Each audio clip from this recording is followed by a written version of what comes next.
नमस्कार, बहुत स्वागत है आप सभी का। आपके साथ मैं हूं सोनल। बात सपाट आप देख रहे हैं। बात सपाट INS 24/7 का नया शो है। एक ऐसा शो है जिसमें आपकी बात होगी और आपके ही सवाल होंगे। यहां पर हल्ला गुल्ला बहस नहीं होगी, बल्कि गंभीरता और संजीदा के साथ बातचीत होगी। और इस क्रम में हमारे साथ रहते हैं INS 24/7 और हरिभूमि के प्रधान संपादक डॉक्टर हिमांशु द्विवेदी जी, जो कि इस वक्त मेरे ठीक बाजू में है। बहुत स्वागत है सर आपका। और साथ ही साथ हमने कल बात की थी छत्तीसगढ़ के संदर्भ में, छत्तीसगढ़ की राजनीति के संदर्भ में, छत्तीसगढ़ सरकार में हुए बदलावों के संदर्भ में। लेकिन आज जो हम बात करने वाले हैं वो पड़ोसी राज्य मध्य प्रदेश के बारे में बात करने वाले हैं, क्योंकि वहां भी 2023 के चुनावों को देखते हुए बड़े बदलाव हो रहे हैं। जी हां, बीजेपी में संगठनात्मक तौर पर जिस तरह से बदलाव हुए हैं वे विचारणीय हैं। और चूंकि 2018 की शिकस्त झेल चुकी बीजेपी इस बार कोई कोर कसर नहीं छोड़ना चाहती, कोई रिस्क लेना नहीं चाहती और एक बार फिर से 2008 की तरह, 2013 की तरह, 2018 की तरह भरोसा नरेंद्र सिंह तोमर पे है। चर्चाएं कई तरह की है, लेकिन डॉक्टर हिमांशु द्विवेदी जी से ही समझेंगे कि दरअसल ये बदलाव या जो जिम्मेदारी नरेंद्र सिंह तोमर, जो कि केंद्रीय कृषि मंत्री हैं, उनको दी गई है। सर, सबसे पहला सवाल तो आपसे इस विषय में यही होगा कि दो केंद्रीय मंत्री, अश्विनी वैष्णव जी, भूपेंद्र यादव जी, और उसके बाद तीसरे कृषि मंत्री नरेंद्र सिंह तोमर जी। ये अलग बात है कि वो मध्य प्रदेश का बड़ा चेहरा है, बड़े नेता हैं, चुनाव प्रबंधन का अच्छा अनुभव है, लेकिन क्यों? नरेंद्र सिंह तोमर के संदर्भ में जो एक बड़ी विशेषता है वो है उनकी धीरता के संदर्भ में, धैर्य के संदर्भ में। मध्य प्रदेश की सियासत के अंतर्गत नरेंद्र सिंह तोमर को कमोबेश आप वैसे ही देख सकते हैं जैसे छत्तीसगढ़ की राजनीति में डॉक्टर रमन सिंह को। बोलना कम, सुनना ज्यादा, ये इन दोनों नेताओं की विशेषता रही है। नरेंद्र सिंह उसी के अंतर्गत क्रम में है, पर बदलाव है। बदलाव इस संदर्भ में है कि 2008 में जब आम चुनाव था तो उस समय में नरेंद्र सिंह तोमर राज्य मंत्रिमंडल से इस्तीफा दिलाकर प्रदेश अध्यक्ष की जिम्मेदारी को संभालने के लिए लाए गए थे। और उस 2008 के चुनाव के समय पर नरेंद्र सिंह तोमर ने एक साहसिक फैसला लिया था इस रूप में कि मैं विधानसभा का चुनाव नहीं लड़ूंगा, पार्टी को चुनाव लड़वाऊंगा। पार्टी ने इसके एवज में उनको राज्यसभा में भेजा था। बाद की परिस्थितियों में वो लोकसभा चुनाव लड़े। 2013 में एक अचंभित करने वाली घटना हुई थी। संघ के बेहद निकट माने जाने वाले, मूलतः संगठक के तौर पर पहचाने जाने वाले प्रभाष झा को रातों रात हटा दिया गया था और प्रभाष झा के स्थान पर नरेंद्र सिंह तोमर को दिल्ली से बुलाकर, जब वो राज्य के स्तर पर नहीं बल्कि राष्ट्रीय स्तर पर महामंत्री की भूमिका निभा रहे थे, उनको प्रदेश की कमान सौंपी गई थी। इन दोनों समय पर बदलाव की मूल वजह यह थी शिवराज और नरेंद्र सिंह तोमर का परस्पर विश्वास। इनकी जुगलबंदी 4 दशक पुरानी है। जब भारतीय जनता युवा मोर्चा हुआ करता था उस समय पर नरेंद्र सिंह तोमर और शिवराज सिंह चौहान की जोड़ी ही काम किया करती थी। जब शिवराज सिंह राष्ट्रीय राजनीति में गए तो प्रदेश में भारतीय जनता युवा मोर्चा की कमान उनके बाद में नरेंद्र सिंह तोमर ने ही संभाली थी। तब से इनका साथ चला आ रहा था। इसलिए शिवराज सिंह चौहान को सत्ता प्रमुख रहते हुए यह लगता था कि संगठन में उनके भरोसे का व्यक्ति होना चाहिए। संगठन का व्यक्ति ऐसा होना चाहिए जो सरकार के साथ संघर्ष की नहीं बल्कि समन्वय की भूमिका में रहे। उसके लिए नरेंद्र सिंह तोमर को लाया जाता था। 2018 में नरेंद्र सिंह तोमर का कद बहुत ज्यादा बढ़ गया था, इसलिए उनको प्रदेश अध्यक्ष बनाया जाना संभव नहीं था, तो पार्टी उन्होंने चुनाव अभियान की कमान सौंपी। लेकिन दिक्कत यह है कि नरेंद्र सिंह तोमर भले ही बहुत महत्वाकांक्षी व्यक्ति ना हो, नरेंद्र सिंह तोमर स्वयं में बहुत ज्यादा बोलने वाले नेता ना हो, पर नरेंद्र सिंह तोमर के साथ जुड़ा हुआ एक वर्ग ऐसा है जो उन्हें भी प्रदेश के मुख्यमंत्री के तौर पर देखता है। 2018 में वैसा समन्वय नहीं था जैसा 2008 और 2013 में देखने को मिला, और इसीलिए 2018 में वो सफलता भी नहीं मिली।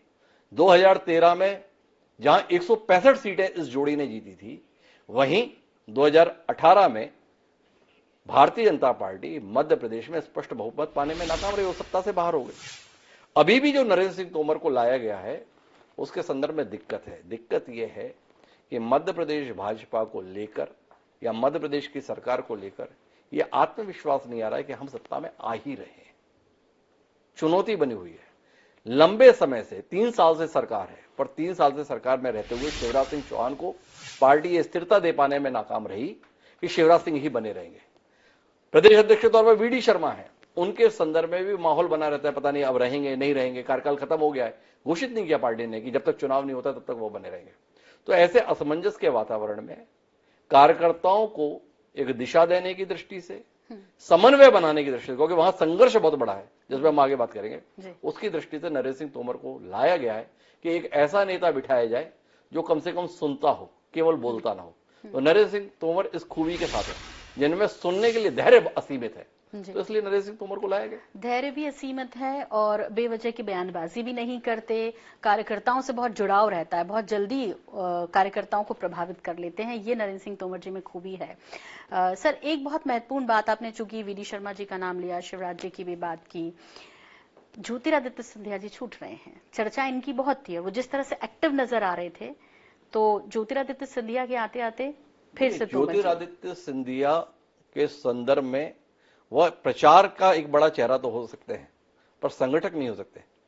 चुनाव अभियान की कमान जो नरेंद्र सिंह तोमर को सौंपी गई है, तो नरेंद्र सिंह तोमर गांव-गांव जाकर, शहर-शहर जाकर जनसभाएं नहीं करने वाले हैं।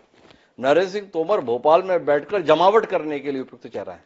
वहीं ज्योतिरादित्य सिंधिया की जो तासीर है, जो उपयोगिता है, वो जनसभाओं के तौर पर, स्टार कैंपेनर के तौर पर हो सकती है। तो ये दोनों का अंतर है। लेकिन महत्वपूर्ण जो बात है वो ये है कि क्या नरेंद्र सिंह तोमर का प्रभारी बनना चुनाव अभियान का जिताने की गारंटी है क्या? ज्योतिरादित्य सिंधिया के संदर्भ में जो आप बात कर रही हैं, वो संघर्ष तो और ज्यादा मुश्किल है। ये समन्वय बनाना ही नरेंद्र सिंह तोमर की जिम्मे है, क्योंकि नरेंद्र सिंह तोमर की ये उदारता रही कि जब 2020 के समय पर कांग्रेस से बगावत करके सिंधिया समर्थक भाजपा की ओर रुख कर रहे थे, उसमें सबसे बड़ा रोड़ा अगर कोई था तो वो नरेंद्र सिंह तोमर के तौर पर देखा जा रहा था, क्योंकि जिस अंचल से नरेंद्र सिंह तोमर आते हैं, ग्वालियर चंबल अंचल से, वहीं से ज्योतिरादित्य सिंधिया ताल्लुक रखते हैं। अपने क्षेत्र में दूसरे बड़े नेता का आना इतनी आसानी से स्वीकार्य नहीं होता।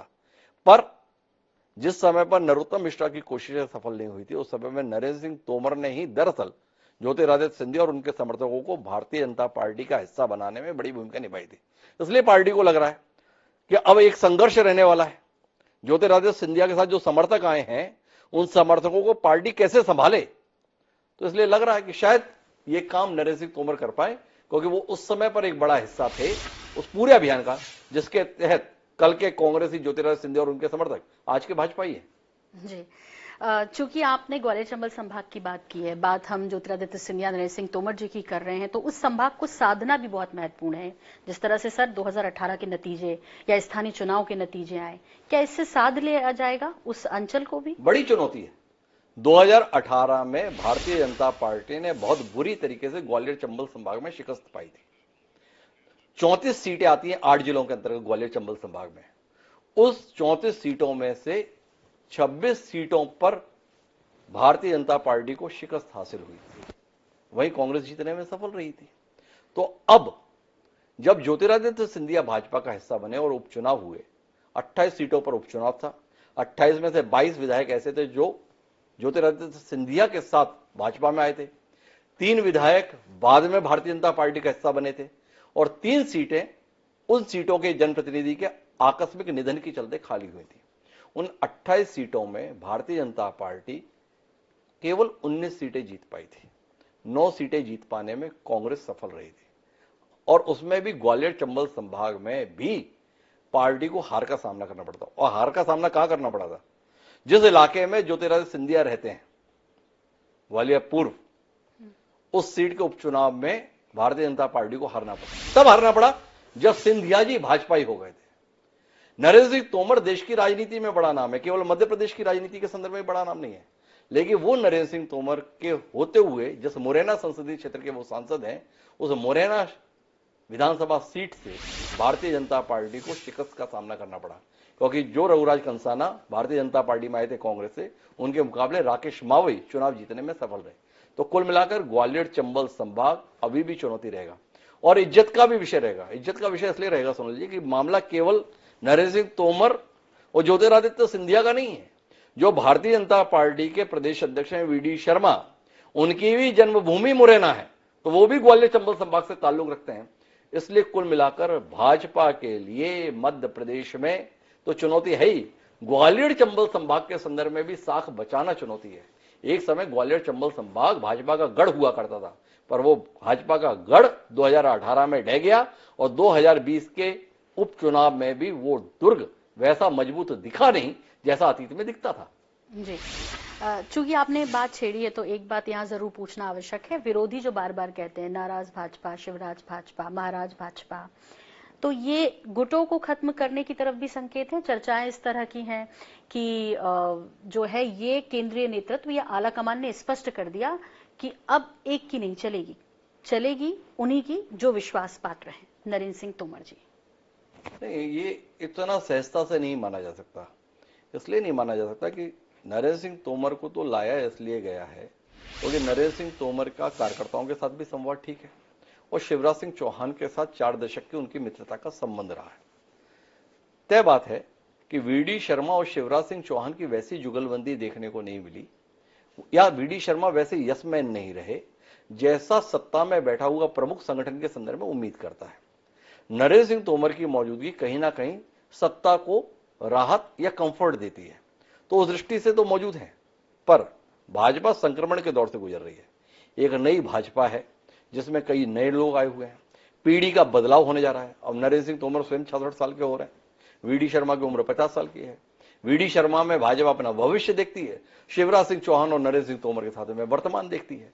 तो कुल मिलाकर एक संघर्ष का दौर है।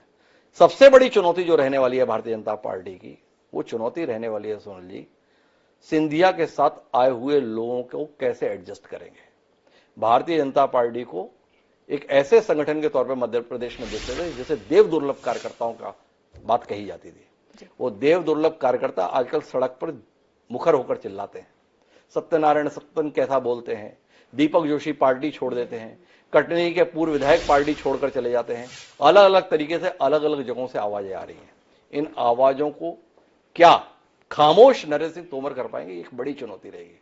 क्या लोगों की महत्वाकांक्षाओं को रोक पाएंगे, ये एक चुनौती है। और सबसे बड़ी चुनौती है कि जब ज्योतिरादित्य सिंधिया आए तो उनके साथ 22 विधायक आए थे। 22 में से कुछ विधायक चुनाव हार गए और बड़े चेहरे हार गए। इमरती देवी चुनाव हार गई, दंडोतिया, गिरिराज दंडोतिया चुनाव हार गए, रघुराज कंषाना चुनाव हार गए। और इन सब जगहों पर भारतीय जनता पार्टी के पुराने स्थापित नेता हैं। तो क्या भारतीय जनता पार्टी इन नेताओं को पुनः मैदान में उतारेगी? और अगर नहीं उतारेगी तो क्या ये भाजपा के लिए काम करेंगे या भाजपा की जड़ों में मठाक डालने का काम करेंगे? एक बड़ी संख्या ऐसे नेताओं की भी रही जो पिछले चुनाव में कांग्रेस की तरफ से मैदान में थे, चुनाव नहीं जीत पाए थे, पर सिंधिया जी के साथ अब भाजपा में आ गए। उनकी हसरतें भी जोर मार रही हैं। अब मोहन सिंह राठौड़ इतना बड़ा नाम है सिंधिया समर्थक के तौर पर, क्या मोहन सिंह राठौड़ को पार्टी मैदान में उतारेगी? और उतारेगी तो किस तरीके से उतारेगी? तो ऐसी चुनौतियों से निपटना भाजपा संगठन के लिए बड़ा प्रश्न है। पर नरेंद्र सिंह तोमर का होना शायद इन चुनौतियों को थोड़ा आसान कर दे कि आदमी के मन की नहीं हुई कोई बात नहीं, पर कोई एक आदमी ऐसा बैठा तो है जिसने हमारे मन की सुन ली। तो तोमर जी के होने से कम सुनने वाला मिल गया है, ऐसे हम उम्मीद कर सकते हैं भाजपा को। जी, और शायद यही वजह है कि अब मध्य प्रदेश का चुनाव दिल्ली से लड़ा जाएगा, इसीलिए 3-3 केंद्रीय मंत्री और मोदी चेहरा होंगे। मतलब जो चर्चाएं हैं जिस तरह की कि जो प्रदेश स्तर के नेता हैं उनका कद घटा है।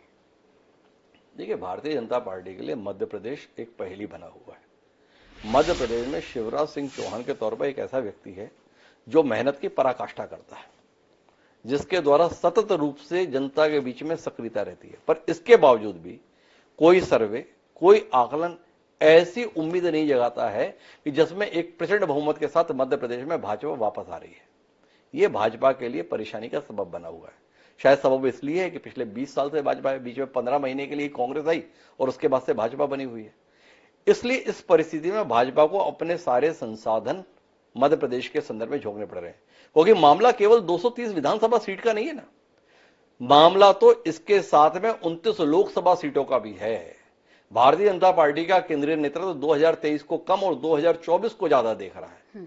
2024 के लोकसभा चुनाव के अंतर्गत मध्य प्रदेश में 28 सीटें जीतने में पिछले चुनाव में सफल रही भाजपा अपनी उस सफलता को बरकरार रखना चाहेगी, और उस सफलता को बरकरार रखना है तो मध्य प्रदेश में भाजपा का बरकरार रहना जरूरी है। इसलिए संसाधन लगाया जा रहा है। इसलिए जो चेहरे हैं वो केवल केंद्रीय मंत्री हैं ऐसा नहीं है, केंद्रीय मंत्री के अलावा वो बड़े चेहरे हैं। भूपेंद्र यादव कोई छोटा मोटा नाम नहीं है। भूपेंद्र यादव पिछले 1 दशक में भारतीय जनता पार्टी के संगठन की दृष्टि से सबसे विश्वास पात्र चेहरे के रूप में उभरे। अश्विनी वैष्णव एक महज राजनेता नहीं है, वह पूर्व प्रशासनिक अधिकारी हैं। अटल बिहारी वाजपेयी के निज सचिव के तौर पर उन्होंने काम किया हुआ है। वो अश्विनी वैष्णव को आज नरेंद्र मोदी का आंख नाक कान समझा जाता है। तो अगर अश्विनी वैष्णव जो रेल मंत्री हैं, आईटी मिनिस्टर हैं, उन्हें मध्य प्रदेश के संदर्भ में जिम्मेदारी सौंपी जा रही है जिनका पहले मध्य प्रदेश से कोई नाता नहीं रहा, तो इसका मतलब यह है कि केंद्रीय नेतृत्व को कहीं ना कहीं मध्य प्रदेश की चुनौतियों का एहसास है और इसलिए वह अपने संसाधन, अपना बेस्ट रिसोर्स मध्य प्रदेश में लगा रही है। पर चिंता इस बात की है कि इतने भारी भारी लोग अगर एक राज्य में आके बैठ जाएंगे तो राज्य इस बोझ से दब तो नहीं जाएगा। कितने प्रभारी बिठा दिए गए, मुरलीधर राव पहले से हैं, इसके बाद में अश्विनी वैष्णव भी आ गए, इसके बाद में भूपेंद्र यादव जी भी आ गए, शिव प्रकाश जी जो राष्ट्रीय सह संगठन मंत्री हैं वो भी बैठे हुए हैं, नरेंद्र सिंह तोमर भी अब दिल्ली छोड़कर यहां पर बैठेंगे, शिवराज सिंह चौहान पुराने इतने बड़े चेहरे हैं। तो इन सबके साथ में पार्टी समन्वय कैसे बिठाएगी ये देखना दिलचस्प होगा। और दूसरी बड़ी चुनौती जो मध्य प्रदेश में भारतीय जनता पार्टी के सम्मुख है वो है अपने वरिष्ठ नेताओं के संदर्भ में असंतोष को खत्म करने का। भारतीय जनता पार्टी के मध्य प्रदेश में ऐसे तमाम नेता हैं जो ये मानते हैं कि आज भाजपा जो कुछ भी है वो हमारे पसीने के तहत बनी है, पर उनके पसीने का कोई मूल्य ही नहीं रह गया है। सुमित्रा महाजन शारीरिक तौर पर फिट है पर अपनी उपयोगिता को तलाश रही है। विक्रम वर्मा इतना बड़ा नाम रहा, उस विक्रम वर्मा का आज उपयोग क्या हो रहा है पार्टी के स्तर पर, इसके संदर्भ में मौन व्याप्त है। प्रभात झा जो एक समय में पार्टी का विचार हुआ करते थे, वो प्रभात झा आज कहां है, खोजा जा रहा है। तो ये सब अपने अपने घर में एक असंतोष के प्रतीक के तौर पर बैठे हैं। क्या नरेंद्र सिंह तोमर इनके असंतोष को पार्टी के लिए वैसा एक बार फिर सक्रिय कर पाएंगे जैसा ये अतीत में करते हुए आए हैं, ये सवाल जी। तो विभिन्न क्षेत्रीय क्षत्रपों के साथ अपने मैत्रीय संबंधों के लिए तो तोमर जी जरूर जाने जाते हैं, लेकिन वाकई में आपने जो कहा एक चुनौती है कि अब अपनों को साथ पाएंगे, यानी जो गुटबाजी की खबरें आती रहती है उसे खत्म कर पाएंगे, ये एक बड़ी चुनौती 2023 में दिखती है। विपक्ष तो है ही, चूंकि 200 पार का लक्ष्य भी लेकर चल रहे हैं। यहाँ पर सर आपसे एक चीज और जानना चाहेंगे, चूंकि हमने ये जो कार्यक्रम है हमारा, मैं बीच में रोकना चाहूंगा, जी जी, ये भी थोड़ा क्या है अचंभे में डाल देता है। जिसको पिछले चुनाव में कुल जमा 51% सीट के लिए लाले पड़े रहे, वो 51% वोट और 200 सीट पार के नारे दे रही है। इसे जनता के स्तर पर कितनी गंभीरता से लिए जाएगा ये तो पता नहीं, पर क्या कार्यकर्ता के स्तर पर भी इसे गंभीरता से लिया जा रहा है? भाई आपकी कुल 230 सीटें हैं, उन 230 सीटों में आप कह रहे हैं कि हम 200 सीटें पार करेंगे, किस उम्मीद के आधार पर? और अगर इतनी आपको भरोसा है अपनी सीटों के संदर्भ में, तो इतने बड़े बड़े चेहरों को पार्टी के तौर पर जिम्मेदारी क्यों देनी पड़ रही है, ये सवाल है। और इसके बावजूद भी एक और बड़ा सवाल यह है कि तमाम बड़े चेहरे अभी भी भूमिका की तलाश में है। मध्य प्रदेश के संदर्भ में बात करें, उमा भारती की क्या भूमिका रहेगी, इसके संदर्भ में मौन है। भारतीय जनता पार्टी के राष्ट्रीय महामंत्री हैं कैलाश विजयवर्गीय क्या करेंगे, इसके संदर्भ में मौन व्याप्त है। पार्टी के बड़े नेता हैं प्रहलाद पटेल, वो क्या करेंगे, इसके संदर्भ में मौन व्याप्त है। पार्टी के बड़े नेता हैं वीरेंद्र खड़गे, केंद्रीय मंत्री हैं, उनकी कोई उपयोगिता है, दिखाई नहीं देती, ये सवाल है। फग्गन सिंह कुलस्ते को क्या कोई भूमिका दी जाएगी, ये सवाल है। तो पार्टी के पास तो मध्य प्रदेश के स्तर पर ही चेहरों की कमी नहीं है, पर क्या वो चेहरे पार्टी के लिए समन्वय का काम करेंगे, पार्टी के लिए ताकत रहेंगे या पार्टी के लिए समस्या रहेंगे, ये सवाल है। ठीक, तो अब मध्य प्रदेश की जनता का भी सवाल करना जरूरी है कि ये तो ठीक है, ये तो आपसी चुनौतियां हैं जिसको हर सत्ता पक्ष को जब चुनाव का समय आता है उसे साधने की कोशिश करनी पड़ती है। जनता के बीच सर इस बार कौन से मुद्दे या मध्य प्रदेश की जनता पोलिंग बूथों तक जाएगी, वो मुद्दों को लेकर इन दोनों ही दलों को इसका सामना करना पड़ेगा। और देखिए, कुल मिलाकर सुशासन की बात दोनों तरफ से कही जा रही है। कमलनाथ अपने स्तर पर यह बताने की कोशिश में कि वो एक बहुत बेहतर काम कर रहे थे, अचानक सरकार चली गई इसलिए उस सब पे ब्रेक लग गया। लेकिन उससे भी महत्वपूर्ण बात यह है कि इस समय मध्य प्रदेश में भाजपा की जो सरकार है शिवराज सिंह के नेतृत्व में, उसने मानो दोनों हाथ खोल दिए हैं। आप इस भूमिका में है कि आप मांगो, आपको क्या चाहिए, सब कुछ देने के लिए तैयार है। आज झड़ी लगी हुई है। मतलब आप देखें कि केंद्रीय कर्मचारियों को जो महंगाई भत्ता मिलता है वो महंगाई भत्ते देने का ऐलान कर दिया। आंगनवाड़ी सहायकों का वेतनमान बढ़ाना था, उसे बढ़ाने की बात कर दी। संविदा कर्मचारियों के संदर्भ में ऐलान कर दिया कि जो नियमित कर्मचारियों को वेतन मिलता है वही आपको भी मिलेगा, उसके संदर्भ में ऐलान हो गया। बच्चों को लैपटॉप मिलेगा, स्कूटी मिलेगी। लाडली बहना योजना के अंतर्गत जो 1000 रुपए के संदर्भ में घोषणा है, उसे Bharatiya Janata party Trump card मान के चल रही है। कांग्रेस ने उसकी कार्ड करनी चाहिए, इसलिए नारी सम्मान योजना का ऐलान किया और बताया कि ये 1000 दे रहे हैं, हम 1500 देंगे। शिवराज सिंह और आगे निकले, बोले मैं 3000 तक जाऊंगा, जैसे जैसे पैसे होते जाएंगे देता जाऊंगा, और जब तक 3000 नहीं हो जाएंगे तब तक चैन से नहीं बैठूंगा। तो कुल मिलाकर मध्य प्रदेश के संदर्भ में महत्वपूर्ण बात है तो वो ये है कि वह नरेंद्र मोदी जी की बात को भूल गए। नरेंद्र मोदी जी ने ये कहा था बुंदेलखंड एक्सप्रेस के लोकार्पण के दौरान कि ये फ्री बी का खेल ठीक नहीं है, फ्री बी देश के लिए ठीक नहीं है।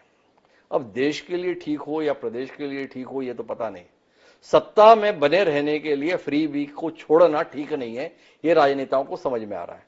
इसलिए हर राजनीतिक दल और जो सत्ता में बने रहने की चाह रखता है वो राजनेता फ्री बी के संदर्भ में जो हो सके वो करने के लिए तैयार है। तो मध्य प्रदेश में इस समय जन जन खुशहाल का दौर है। जो आपकी इच्छा है वो पूरा करने के लिए पक्ष और प्रतिपक्ष दोनों ही वादा करने के लिए तैयार हैं, क्योंकि उन्हें लगता है कि अगर उन्होंने इसके संदर्भ में ज्यादा गणित बताया, हमारी आर्थिक स्थिति नहीं है, हमारे संदर्भ में संसाधन सीमित हैं, हमारे को आने वाली पीढ़ियों का भविष्य देखना है, तो उनका भविष्य बाद में देखा जाएगा, अपना भविष्य बिगड़ जाएगा। तो इसलिए सब कुछ देने के लिए तैयार है। सर, जैसे कि हमारे इस कार्यक्रम में दर्शकों को ये जानकारी भी है कि यदि वो जुड़ना चाहते हैं अपने सवाल हमें भेज सकते हैं।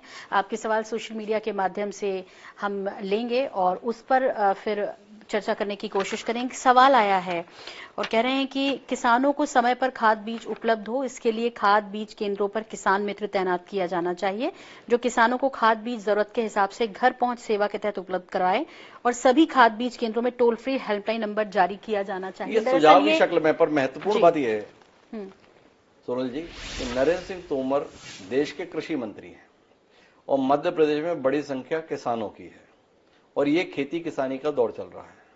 नरेंद्र सिंह तोमर को दिल्ली के स्थान पर भोपाल में ध्यान देना है। तय बात है कि उन्हें अपने विभाग से जुड़े हुए विषयों का तो समाधान मध्य प्रदेश में तुरंत देना होगा। तो कम से कम मध्य प्रदेश की भाजपा के लिए नरेंद्र सिंह तोमर का आना कितना फलदायी होता है इसका पता तो नवंबर दिसंबर में चलेगा, पर मध्य प्रदेश के किसानों को कम से कम केंद्रीय स्तर पर मदद को लेकर कोई संकट का सामना इसलिए नहीं करना पड़ेगा। चुनाव है, नरेंद्र सिंह तोमर का केंद्र भोपाल है, तो अब कम से कम किसानों के लिए राष्ट्रीय स्तर पर जो भी बेस्ट हो सकता है वो होगा ही। और चूंकि राज्य सरकार को चुनाव लड़ना है तो वो भी किसानों की नाराजगी का जोखिम उठा नहीं सकती है। तो तय मानिए कि जितने ये सुझाव है ये सुझाव क्रियान्वित होंगे ही, ऐसे हमें उम्मीद कर सकते हैं। पर महत्वपूर्ण बात है वो ये है कि नरेंद्र सिंह तोमर प्रदेश अध्यक्ष के तौर पर जो सफलता हासिल कर पाए थे 2008 में और 2013 में, बतौर चुनाव संयोजक वो सफलता उनको नहीं मिली थी, और वो नहीं मिली थी 2018 में। पार्टी स्पष्ट जनादेश पाने में भी नाकाम रही थी। और अभी बदली हुई परिस्थितियों में एक पहलू ये भी है कि नरेंद्र सिंह तोमर के प्रति प्रेम रखने वाले, आस्था रखने वाले, उनके प्रति सद्भाव रखने वाले लोग इस बात को लेकर विचलित रहते हैं कि कब तक नरेंद्र सिंह तोमर दूसरों की बारात में इंतजाम अली ही बने रहेंगे। कभी तो मौका आएगा कि वो भी दूल्हा बनेंगे। नरेंद्र सिंह तोमर कब मुख्यमंत्री बनेंगे, इस सवाल के साथ उनके समर्थक उनके इर्द गिर्द मंडराते हैं। क्या नरेंद्र सिंह तोमर अपने समर्थकों की इस महत्वाकांक्षा का समाधान कर पाएंगे? ये भी उनके लिए एक बड़ी चुनौती रहने वाला है। जी बिल्कुल। और ये वाकई में ये जो सब कुछ हुआ है इस बार चुनावों में, या जो बदलाव हुआ है, या जो दिल्ली से मध्य प्रदेश का चुनाव लड़ा जा रहा है, वो कई तरह के संकेत भी दे रहा है। हालांकि अब वक्त मुझे इजाजत नहीं दे रहा कि और आपसे सवाल करूं। सवाल और भी काफी सारे थे जो हम इस कार्यक्रम में शामिल नहीं कर पाए। कोशिश करेंगे कि ज्यादा से ज्यादा दर्शक आपके सवाल हम इसमें। मैं केवल एक ही बात कहना चाहूंगा इसके बीच में कि नरेंद्र सिंह तोमर को मध्य प्रदेश भारतीय जनता पार्टी की चुनाव अभियान समिति का संयोजक बनाया जाना महज बधाई देने का कारण नहीं हो सकता है। उनके साथ थोड़ी सहानुभूति भी रखनी पड़ेगी, क्योंकि उन्हें जो जिम्मेदारी मिली है वो कोई रेड कारपेट पे चलने की नहीं मिली है। उनको जो जिम्मेदारी मिली है वो कांटों पर नंगे पांव चलने वाली मिली है। मध्य प्रदेश भाजपा के संदर्भ में चुनौतियां बहुत विषम है। पहले के मुकाबले कहीं ज्यादा कठिन परिस्थितियों के बीच में चुनाव होने जा रहा है। टुकड़ों में बटी हुई भाजपा है, उस भाजपा को एकजुट करके मैदान में उतारने की चुनौती नरेंद्र सिंह तोमर के पास में है। क्या वो वाकई उस चुनौती को बखूबी निभा पाएंगे, ये आने वाला समय ही बताएगा। और वाकई में ये आने वाला समय बताएगा, जनता बताएगी। दिन बहुत ज्यादा नहीं है, 2-2.5 महीने के बाद आचार संहिता लग जाएगी। इंतजार कीजिए। ये हमारी इस कार्यक्रम के माध्यम से कोशिश है कि आपके सवाल हम ठीक से और पूरे विचार के साथ व्यक्त कर पाएं। तो इसी के साथ डॉक्टर हिमांशु द्विवेदी जी, बहुत शुक्रिया इतना वक्त निकालने के लिए, बहुत धन्यवाद जुड़ने के लिए। और साथ ही साथ दर्शकों, मध्य प्रदेश में 2 नरेंद्र यानी माननीय प्रधानमंत्री नरेंद्र मोदी और कृषि मंत्री नरेंद्र सिंह तोमर जी चुनाव मैदान में है। देखना दिलचस्प होगा कि भाजपा जिस वजह से सशंकित है, आशंकित है, क्या उससे उबर पाएगी ये जोड़ी? देखना दिलचस्प होगा। अगले हफ्ते फिर होगी आपसे मुलाकात चुनाव विशेष के साथ। तब तक के लिए दीजिए इजाजत। नमस्कार।